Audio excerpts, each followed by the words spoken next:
Rosemary அழாதீங்க. நான் வேணும்னே போய் சொல்லல வீரா. என் நிலைமை அந்த மாதிரி. எனக்கு வேற வழி தெரியல வீரா. அதனால நான் போய் சொல்லிட்டேன். என்ன மன்னிச்சிரு வீரா, என்ன மன்னிச்சிரு. உங்க குடும்பமும் எங்க குடும்பமும் வேற இல்லைன்னு நினைச்ச வீரா. இன்னைக்கு நான் பண்ண தப்புனால ராகவன் அண்ணா ஜெயில இருக்காரு. கண்மணி அக்கா அவரை நினைச்சு அழுதுட்டு இருக்காங்க. ஒரு புள்ளத்தாச்சி பொண்ணுக்கு என்னால எப்படி ஒரு நிலைமை வந்துருச்சு. அழாதீங்க. விடு விடு, அதான் ஓவர் நைட்ல மனசு மாறிட்டேல்ல, அழுவாது. மேரி, என்னாச்சு உங்களுக்கு? கொஞ்சம் நிதானமா சொல்லுங்க. அன்னைக்கு கோர்ட்ல ஏன் மாத்தி சொன்னீங்க? ராகவன் அண்ணனுக்கும் பாண்டியனுக்கும் அன்னைக்கு சண்டை நடந்தது உண்மைதான். ஆனா அவங்க ஒருத்தர் கொலை செய்யற அளவுக்கு ஒன்னும் பெரிய சண்டைலாம் இல்ல.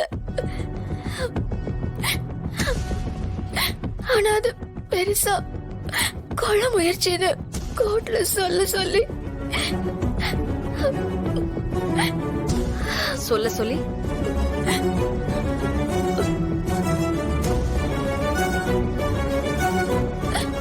ஒரு பொண்ணு என்கிட்ட சொன்னா.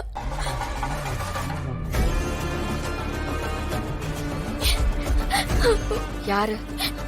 ஃபர்ஸ்ட் என்கிட்ட போன்ல பேசுறா. பாண்டியன் சாக காரணமானவங்க இன்னைக்கு சந்தோஷமா வாழ்றாங்கன்னு சொல்லி என்ன பழிவாங்க சொன்னா. நான் யோசிச்சேன். ஆனா என்னால எந்த முடிவும் எடுக்க முடியல. அவன் நேத்து நைட்டு நேர்ல வந்து அவனை நீ தப்பிக்க விடக்கூடாது, அவங்க பாவிங்க, தப்பானவங்க, செஞ்ச தப்புக்கு தண்டனை அனுபவிக்கணும்னு என்னென்னமோ சொல்லி என் மனச மாத்திட்டா. அவ சொன்னதை நம்பிதான் நான் மாத்தி பேசுறேன். இப்பதான் புரியுது அது எவ்வளவு பெரிய பாவம்னு. அது மட்டும் இல்லைங்க, நான் உண்மையை சொல்லலைன்னா என்ன ஏதாவது பண்ணிடுவேனோ, என்னையும் என் குடும்பத்தையும் கொண்டுடுவேன்னு மிரட்டினா. அதான் நான் கோர்ட்ல மாத்தி சொன்னேன். அது எவ்வளவு பெரிய பாவம்னு இப்பதான் புரிஞ்சிச்சு. கோர்ட்டுக்கு வந்து உண்மையை சொல்லிடுறேன்.